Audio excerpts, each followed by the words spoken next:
Chapitre 32. Culture magique. 1er septembre, 3 décembre 2009. Harry appela Teddy sur le miroir de sa grand-mère, la veille de son départ. L'enfant semblait surexcité, pas le moins du monde inquiet. C'était l'un des grands avantages de l'école primaire sorcière. Ceux qui y étaient allés savaient qu'ils retrouveraient leurs amis à Poudlard. Les sorciers de première génération n'en bénéficieraient pas, mais leurs condisciples, ayant fréquenté l'école, avaient été ouverts au monde moldu. Sorties en ville, visites de musées, séances de cinéma. Ainsi, les nés de moldus avaient davantage de sujets communs avec les enfants de sorciers qu'auparavant, ce qui rendait leur intégration à Poudlard plus facile. Harry souhaita bonne chance à son filleul. « Tu ne viendras pas m'accompagner » opposa Teddy d'un ton déçu. Derrière lui, Andromeda protesta contre ce qu'elle estimait être une impolitesse de la part de son petit-fils. « Je vais demander la permission de m'absenter à mon commandant » s'engagea Harry, regrettant de ne l'avoir pas proposé de lui-même. « S'il accepte, je serai là. » Heureusement, Fawcett fut compréhensif, au contraire d'Owen, stressé par l'approche de l'arrivée de son premier-né. « Et si Héloïse a besoin de moi ?» protesta-t-il. « Notre enquête peut attendre une demi-journée, » le tranquillisa Harry. « Je serai de retour à l'heure du déjeuner. » Harry rejoignit Teddy et Andromeda juste avant qu'ils ne prennent la cheminée. Il n'y avait que 3 moyens pour rejoindre la gare londonienne d'où partait le Poudlard Express. Les plus chanceux profitaient des quelques voitures du ministère. Il y avait aussi le Magicobus, mais il était généralement très demandé ce matin-là, et il fallait l'appeler très tôt pour espérer arriver à l'heure. C'est pourquoi l'immense majorité des sorciers prenaient la cheminée qui les amenait à proximité de la gare. Là, un employé du ministère veillait à ce que l'âtre ne soit pas encombré. Il pouvait couper le réseau en cas de télescopage à l'arrivée et fournissait un chariot pour installer les malles et les cages des hiboux.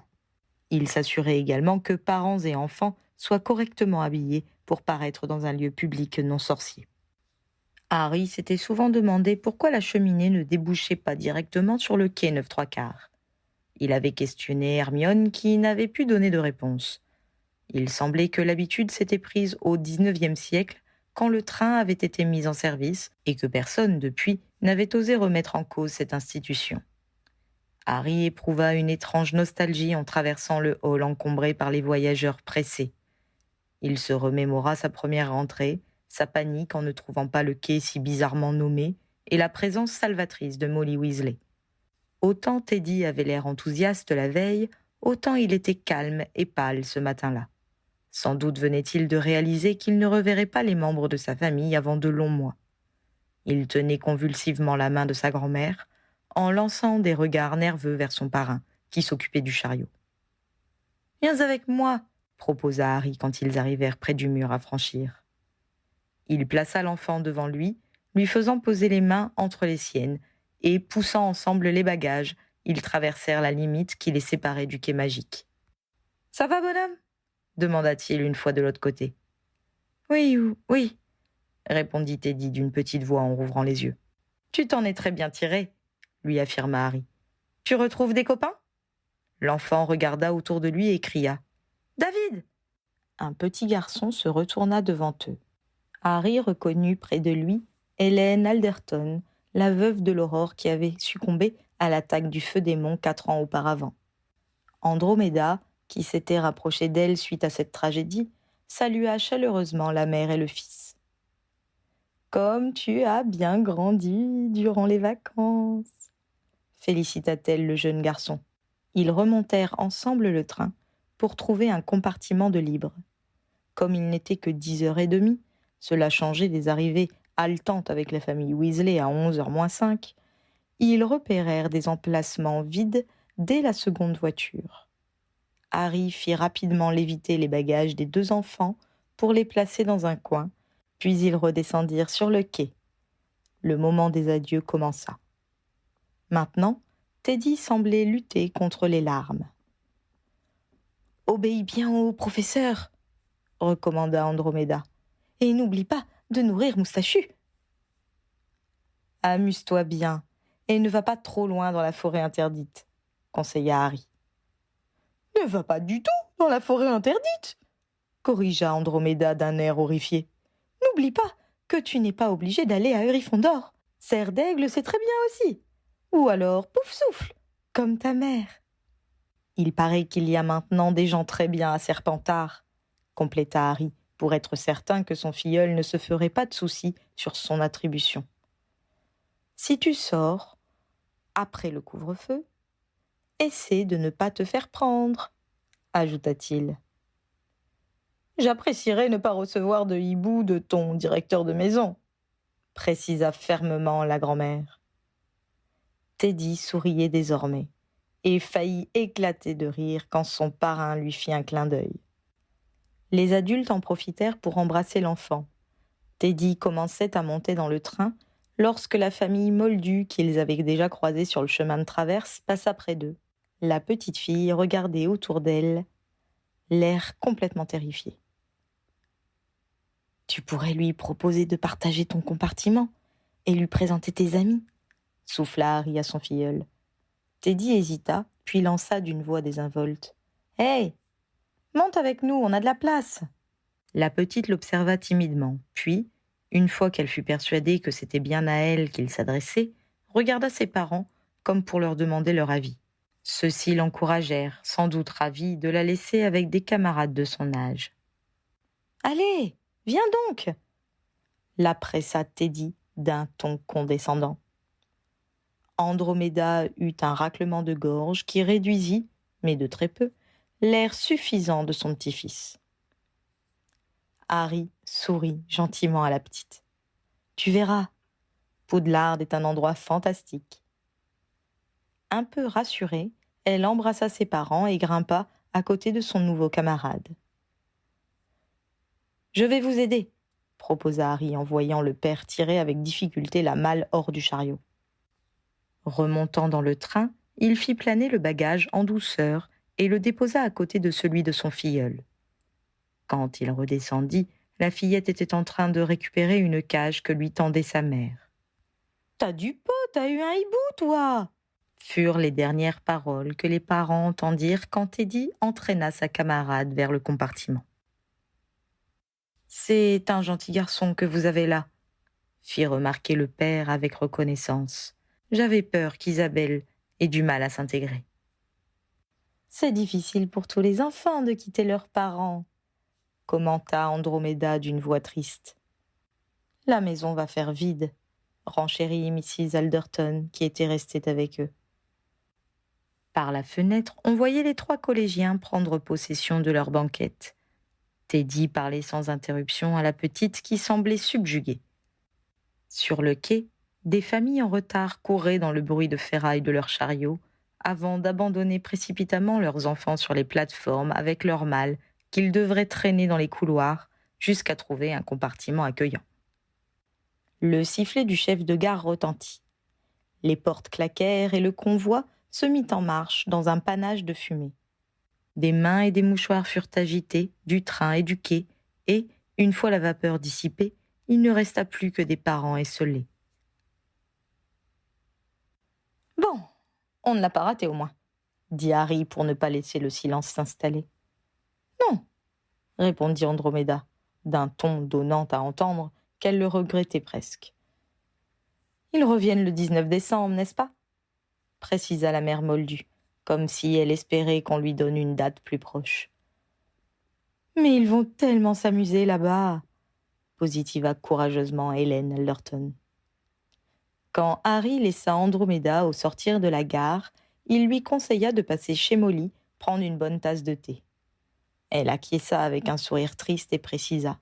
« Je vais faire partir une lettre pour Poudlard ce soir. Comme ça, Teddy l'aura demain matin. Et le hibou lui permettra de nous indiquer où il a été réparti. » Ce n'est qu'en début d'après-midi du jour suivant que la réponse du pensionnaire parvint à sa grand-mère, qui utilisa son miroir pour annoncer la nouvelle. L'enfant avait été renvoyé à Poufsouffle. L'absence de Teddy fut difficile à supporter pour Andromeda. Cela faisait 10 ans qu'elle consacrait sa vie à élever son petit-fils, et son départ la laissa désemparée. Molly et Ginny s'efforcèrent de l'aider en l'invitant régulièrement chez elle. Chez Harry, la rentrée avait également amené un changement. Désormais, Albus allait à l'école le matin, et Ginny restait seule avec Lily, qui avait 16 mois.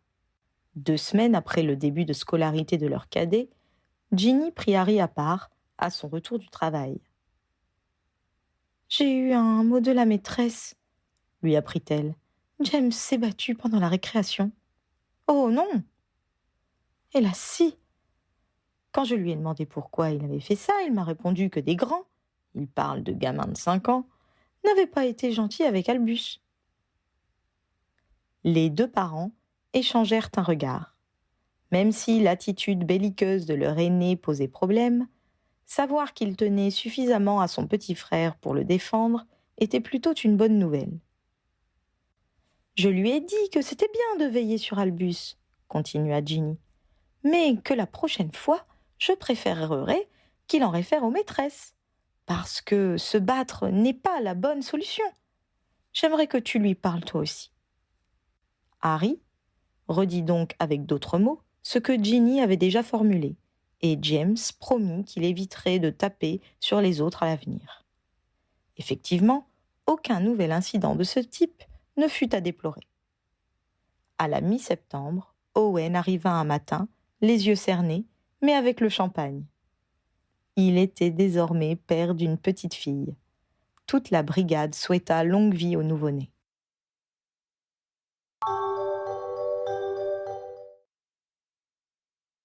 Au début du mois d'octobre, Harry rentra assez tard d'une filature qu'il effectuait dans le cadre d'une enquête menée par des collègues. Quand il arriva dans sa cuisine, à 10 heures du soir, il remarqua que le manteau de la cheminée par laquelle il avait débouché était noir de suie. « Que s'est-il passé ?» demanda-t-il vaguement inquiet à Trotty qui récurait le sol. « Monsieur James est grimpé sur une chaise pendant que Madame Ginny nettoyait les mains de Monsieur Albus après le dîner, » le renseigna son employé. « Et il a fait tomber tout le pot de poudre de cheminette dans l'âtre. »« Personne n'a été brûlé ?» s'enquit anxieusement Harry. « Non, mais des étincelles sont parties dans tous les sens pendant plusieurs minutes, et nous avons eu très très peur, » pépilla la créature. À cette évocation, ses yeux roulèrent dans ses orbites, réminiscence du stress qu'il avait ressenti. « Madame Ginny a mis Monsieur Albus dans les bras de Miffy et elle s'est précipitée sur Monsieur James pour le protéger, » continua-t-il. « On s'est tous mis sous la table en attendant que ça passe. Heureusement que le bébé était déjà au lit. Quand ça a été fini, Madame Ginny a beaucoup crié et Monsieur James est allé dormir sans avoir eu son dessert. » Harry n'eut aucun mal à imaginer Ginny hystérique après le danger qu'ils avaient encouru. « Vous auriez dû m'appeler, » jugea-t-il. « Madame Ginny a dit de ne pas vous déranger pendant le travail, » avoua la créature, les oreilles pendant tristement de chaque côté de sa tête, signe de culpabilisation. « Je vois, tu n'as rien à te reprocher, Trotty, » dit doucement Harry, avant de monter rapidement les marches menant au hall d'entrée pour retrouver sa femme. « Il n'en rate pas une !» se plaignit Ginny. « Je l'ai quitté des yeux 10 secondes, le temps de m'occuper de Hal, et il avait déjà grimpé sur cette chaise, à croire qu'il avait prémédité son coup. Je vais finir par le stupéfixer à chaque fois que je dois le laisser sans surveillance. Mais comment maman faisait avec nous sept ? Je suis certain que ta mère devait être à bout certains jours, » assura Harry en pensant à Fred et George. « Je n'en ai que 3 et je n'arrive pas à m'en tirer, » affirma-t-elle les larmes aux yeux. « Bien sûr que si, » rétorqua Harry. « D'accord, on a du mal à canaliser l'énergie et l'inventivité de James, mais nos enfants sont en bonne santé, heureux, et tu as fait ton possible pour qu'ils ne soient ni désobéissants, ni capricieux. » Ce dernier aspect avait régulièrement entraîné des discussions entre les 2 parents. Même si Harry ne voulait pas gâter ses enfants comme l'avait été Dudley, Il trouvait parfois que Ginny exagérait à limiter les jouets qu'il recevait ou en faisant porter à Albus les vêtements trop petits de James. Il arguait qu'ils étaient suffisamment riches pour donner aux enfants davantage que le strict nécessaire, et elle répondait qu'à trop posséder on perd la valeur des choses et on ne les apprécie plus autant. Il devait reconnaître qu'elle appliquait ce principe à elle-même et dépensait peu de la cagnotte acquise du temps où elle était joueuse de Quidditch. Le seul luxe qu'elle s'autorisait étaient les 2 elfes de maison employés par son mari, qui s'occupaient du ménage et l'aidaient à surveiller les petits. « Je ne suis pas sûre d'être à la hauteur pour James, » insista-t-elle. « Je ne vois pas pourquoi tu dis ça, » protesta Harry. « D'accord, il est difficile de le faire tenir tranquille. Mais Angelina a le même problème avec Freddy. Il y a des enfants plus agités que d'autres, voilà tout. » Harry regarda son épouse, pâle et les traits tirés. « Chérie, » demanda-t-il doucement, « pourquoi tu ne reprendrais pas le travail ?»« Ce n'est pas possible, » argumenta-t-elle. « Qui s'occupera des petits pendant ce temps ?»« Mais Lily à la crèche, c'est tout. Et Albus qui rentre l'après-midi. Tu le laisses faire sa sieste à l'école, comme le font Angelina et Hermione, ou tu le confies à ta mère, comme quand tu vas voir des expositions chez les Moldus. Mais je veux m'occuper de mes enfants. C'est moi qui ai choisi de m'arrêter complètement pour les avoir et les voir grandir. Tu n'es pas obligé de travailler tous les jours, ni de faire de longues journées, fit remarquer Harry. Tu n'as pas réellement besoin de gagner de l'argent. C'est juste pour sortir un peu et te trouver des centres d'intérêt qui te soient propres. Que font les joueurs pros qui raccrochent le balai ? S'enquit-il. Le plus souvent, ils entrent au département des sports ou deviennent correspondants de presse, répondit-elle d'une voix peu enthousiaste. Qu'est-ce que tu préférerais ? Le ministère, ça ne me dit rien et... Mais enfin, Harry, tu es sérieux ? Je ne veux pas mettre Lily à la crèche, s'entêta-t-elle. J'aurais l'impression de l'abandonner. Reste avec elle le matin et ne travaille que l'après-midi, suggéra-t-il. On peut embaucher quelqu'un pour s'occuper d'elle. Oh, encore mieux, maintenant que Rose est rentrée à l'école. Sa nounou peut prendre Lily, en plus d'Hugo. Quand tu dois sortir, nous savons que nous pouvons lui faire confiance. Je vais voir, finit par se laisser convaincre Ginny.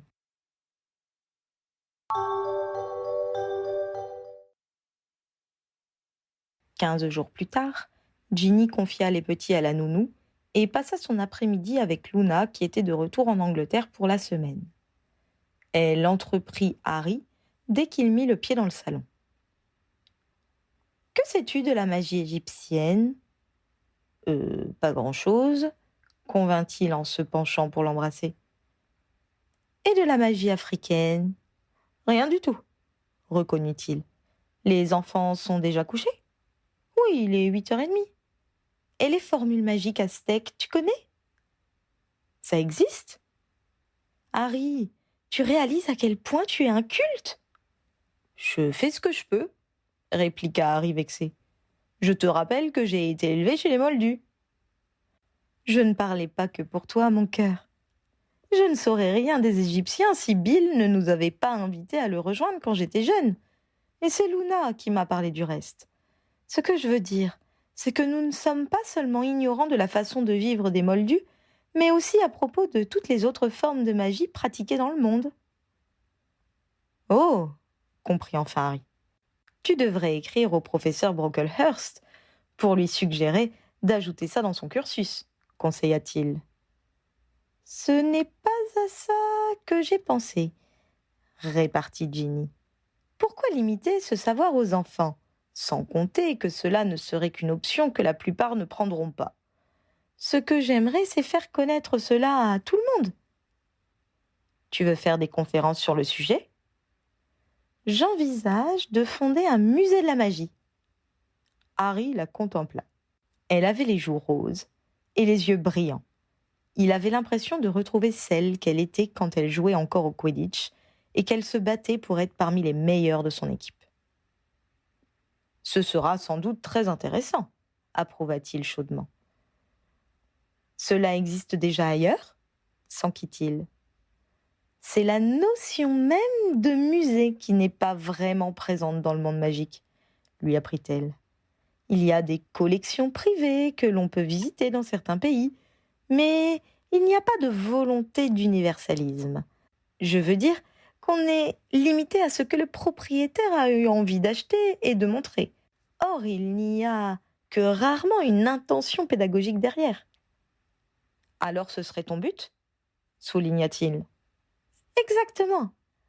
J'aimerais être la plus exhaustive possible et pas seulement me cantonner à ce qui m'intéresse le plus. Tu vois ce que je veux dire ? Harry se donna le temps de la réflexion. C'est un défi formidable, affirma-t-il en préambule. Mais on ne monte pas un projet de cette envergure tout seul dans son coin.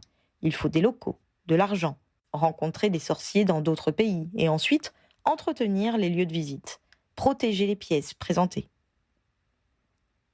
Il s'interrompit en voyant Ginny lever la main. « Oui ? Mon chéri, j'ai déjà pensé à tout ça. Je n'ai pas l'intention d'engager des frais ou de remuer ciel et terre avant d'avoir déterminé plus précisément mon projet et évalué ce dont j'aurai besoin. Dans un premier temps, je vais me renseigner sur la façon dont s'organisent les musées moldus. Ensuite, je définirai ce que je veux avoir dans le mien en travaillant avec Luna, Bill, Charlie et aussi Percy, car il voyage régulièrement dans le cadre de sa fonction. Après, je préciserai les besoins matériels, puis je commencerai à prendre des contacts pour savoir comment me procurer les pièces à présenter. Quand j'aurai fait tout ça, je pourrai établir un budget et me préoccuper de lever les fonds. Ça va te prendre du temps, remarqua Harry. Tu as peur que je néglige l'éducation de tes enfants ? Demanda Ginny sur la défensive. Je n'ai pas dit ça, corrigea précipitamment Harry. Je te rappelle que c'est moi qui te conseillais de reprendre une activité il y a 15 jours. C'était juste une remarque pour te montrer que je suis très fière que tu aies un projet d'une telle ambition. Harry, je t'aime, affirma-t-elle en lui sautant dans les bras.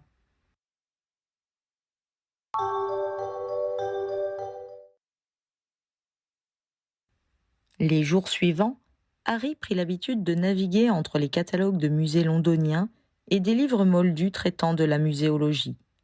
Ginny avait manifestement dévalisé une librairie d'art moldu. Plusieurs même. Il suggéra à son épouse d'utiliser la bibliothèque qu'il avait aménagée en bureau, mais il continua à buter sur la documentation dans le salon. Il ne put s'empêcher de songer, avec un peu de cynisme, il en était conscient, qu'il lui faudrait apprendre à classer ses possessions si elle voulait les présenter au public.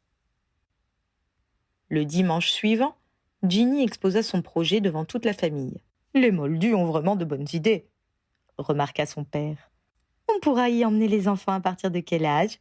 s'enquit Molly, qui pensait sans doute à l'école primaire des petits sorciers dont elle faisait partie du conseil d'administration. « Tu vas parler de la magie égyptienne ?»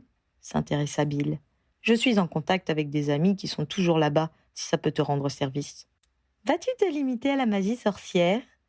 se renseigna Hermione. « Que veux-tu dire ?» s'étonna Ginny. « Eh bien, ce serait intéressant d'évoquer les magies elfes, gobelines et centauriennes, explicita son ami.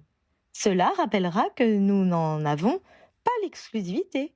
Je peux te faire rencontrer des personnes qui t'expliqueront ça mieux que moi. Et puis, il y a l'histoire de la magie aussi. » « Je n'avais pas pensé à faire de l'histoire, » commença Ginny. « Tu crois qu'il est opportun d'évoquer le nombre de fois où on s'est battu avec les gobelins ?» s'étonna Harry. « Je ne parle pas de ça, » le détrompa Hermione, « mais de la façon dont la magie sorcière a évolué au cours des siècles. »« Ah !» comprit Ginny. « Tu veux dire que je pourrais montrer comment notre magie actuelle s'est construite petit à petit. Ça va intéresser Altermag, » remarqua-t-elle. « Exactement, » confirma Hermione avec un grand sourire. « Je vais y réfléchir, » répondit Ginny. « J'avoue que je n'avais pas réfléchi à tout ça. Tu connais des historiens, vivants si possible ?» précisa-t-elle pour éliminer le professeur Binns. « Es-tu déjà allé à la grande bibliothèque d'Oxford ?» demanda l'érudite. « Pas encore, mais j'avais bien l'intention d'y faire des recherches. » « Eh bien, si tu y vas régulièrement, tu rencontreras tout ce qui compte de spécialistes en magie dans le monde sorcier, » lui assura son ami. Fleur et Andromeda se montrèrent passionnées par le projet de Ginny et celle-ci les enrôla. Elle fut heureuse de se trouver des collaboratrices car Luna, qui aurait été très compétente, avait d'autres projets et d'autres ambitions. Harry estima très positif qu'Andromeda se trouve un centre d'intérêt propre à combler le vide laissé par le départ de Teddy. Bill aussi semblait approuver l'implication de sa femme, qui ne travaillait plus depuis leur mariage.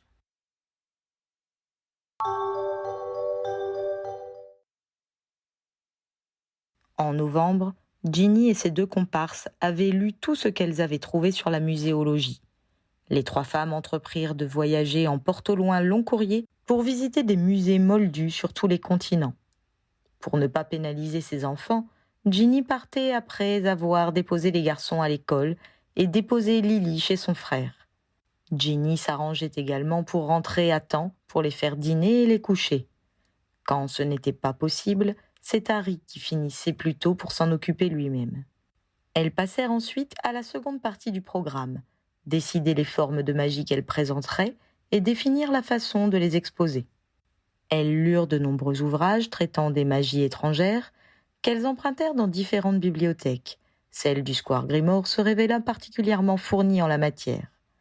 Harry était devenu très habile pour atteindre le canapé ou son fauteuil préféré sans faire tomber les piles de feuilles de notes.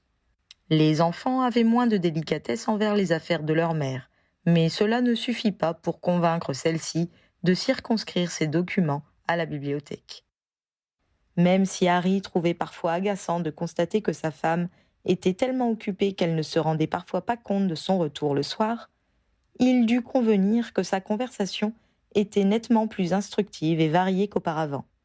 Il acquit en culture magique ce qu'il perdit en potins et chroniques familiales.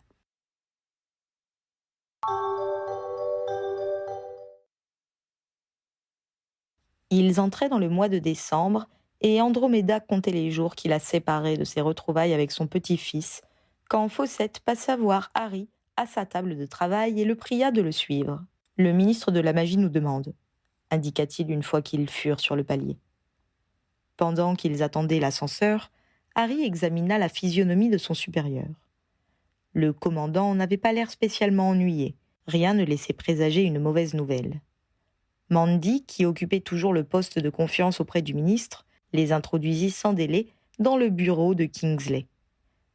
Harry et Fawcett s'assirent, et leur interlocuteur jeta un regard vers le commandant des Aurores, comme pour lui demander de prendre la parole en premier.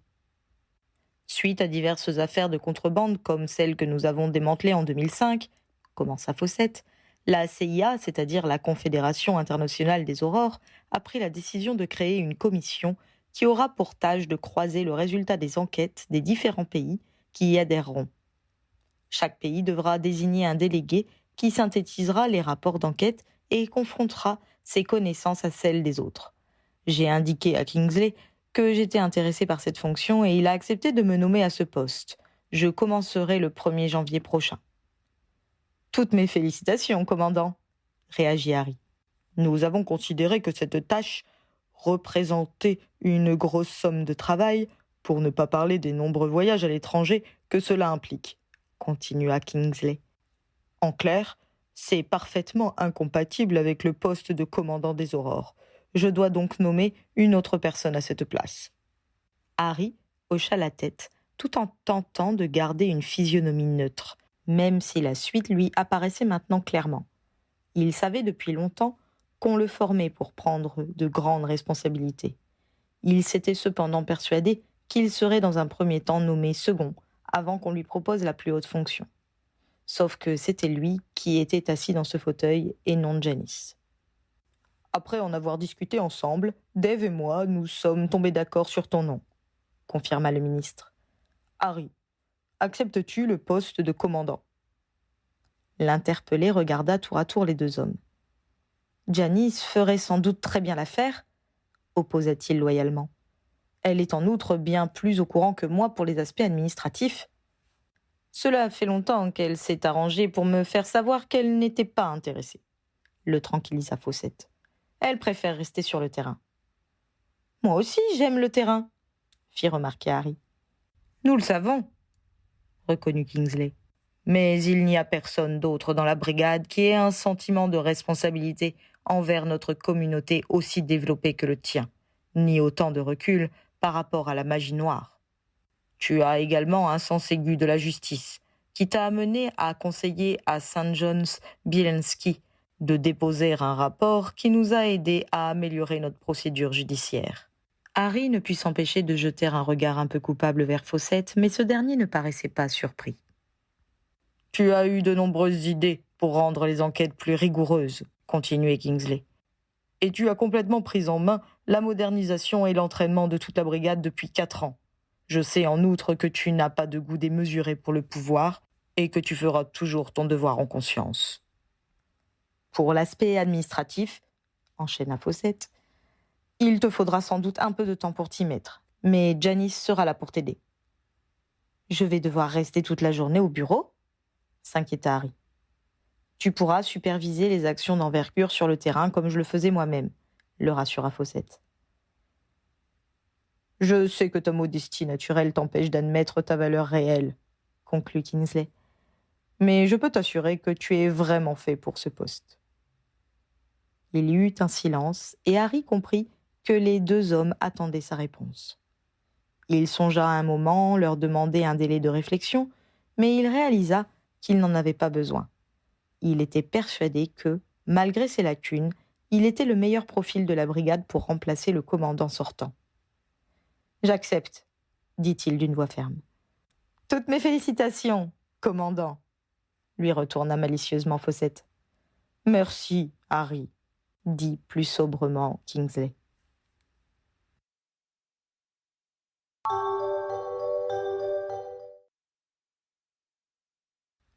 Il avait été convenu qu'il ne révélerait pas la nouvelle aux autres aurores avant le lendemain. Harry resta donc discret en revenant au QG et partit rapidement. Arrivé chez lui, il alla embrasser Lily, qui sommeillait déjà, et il se proposa pour lire l'histoire des 2 grands qui venaient de se mettre au lit. Après le dernier câlin, le dernier verre d'eau et le dernier voyage aux toilettes, Ginny et lui descendirent pour manger à leur tour. Harry tenta d'annoncer sa nouvelle nomination à sa femme, mais elle entreprit de lui raconter ce qu'elle avait appris le jour même sur les rites des sorciers indiens d'Amérique. Vu qu'il était difficile d'arrêter Ginny quand elle était lancée sur un sujet qui la passionnait, il se résolut à accroître ses connaissances. Il se trouva d'ailleurs rapidement intéressé par cette magie basée sur les danses et le chant, et en oublia presque son annonce. Ce n'est donc qu'au dessert qu'il indiqua avoir été convoqué par Kingsley et appris le prochain départ de Dave Fawcett pour d'autres fonctions. « Qui va le remplacer ?» s'enquit Ginny. « Moi !»« J'en étais sûre !» s'exclama-t-elle. « Tu vas être un commandant formidable, j'en suis certaine !» Harry apprécia le soutien inconditionnel de sa femme.